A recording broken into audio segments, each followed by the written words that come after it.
is a really huge element of like, man, we need to be willing to sit with, to talk with, to understand. And there's those moments where it's like, I know the answer, and God's like, me too, but like. So I think real practically, one of the questions that you would ask is, well, where do I start doing this? And where do I put this into play? As I look at the church, I oftentimes walk into the church, and maybe you'd say this, as I relate with the people who are like me. And where do I begin to break down this barrier within the church of these generations? And I think it starts in your home. Totally. If you have young people in your home, or you have grandkids, and maybe those grandkids are doing things that you think, I would never have done that as a kid, or why do my kids let my grandkids do that, right? And just begin to start with saying, hey, I want to relate with my grandson or my granddaughter or my son or my daughter. I want to listen to them. I don't always want to cast the judgment, and I want to start breaking down some of the wall. Maybe I'd understand something about them that I didn't understand before, right, or something about their generation that I didn't understand before. And so I want to begin to break that wall down. And then there'll be those times that David mentioned to say, I'm going to put an area of correction in there. I'm going to give them my viewpoint, but I first want to come with them and just be able to relate with them. It's so important, so valuable. And so maybe you'd ask that question, like, well, where do I start in this? And so I think one of those things I would say is, as we move forward in this area of generations, we have to begin to see, like, my generation is important, right? Your generation is important. If I'm an older generation, then I'm going to eventually the Lord is going to, through me, hand the church to someone else, the Big C church. And they will then run with it in a way that God is calling them through the power of the Spirit to run with Him. But I play a role in that next generation.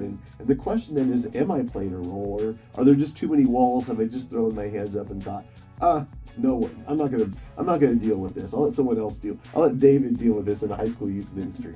Am I just throwing my hands up, or am I actively saying I'm gonna play a role in that next generation coming to Jesus? Right, and every generation that's represented here at Refuge, and I'd even say, as you just said, in the capital C church, right, just big church in general, is needed. Like, it is needed. We read through the New Testament, and we just see the older pouring into the younger. We see, like, it is absolutely needed. And so if there is a temptation, as you just said, of like, well, am I doing it? If there's a temptation of like, can I even do it, right?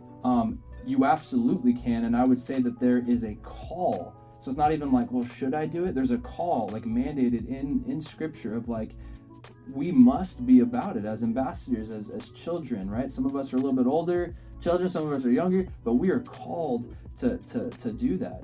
And so I would just say, and I think I can speak for every pastor here on staff, that we want to be marked by that kind. And I would say, really, like, when we listen and we seek to understand, that's equating to loving, the way we love people. And we want to be marked by that. That does not mean that we're saying do not correct, and we're not going to call out sin. It's like, we will absolutely do those things 100%. But my goal is to meet with the individual where they are at, to sit with them, to talk with them, to connect with them.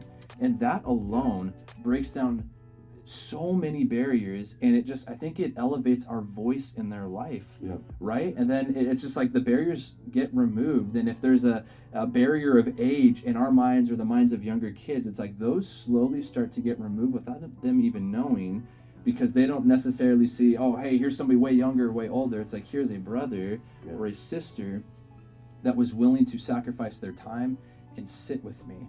And huge. So I hope that's been helpful in this area of talking about the generations. And I hope that you will be able to say, listen, I think I can practically apply some of this to my life and into my prayer life, and thinking about what does it look like a church of multi-generations coming together. And maybe even more specifically, what is my role in helping that next generation step into what God is calling them to? So hopefully this has been helpful for you today, and we'll see you on the next video. God bless.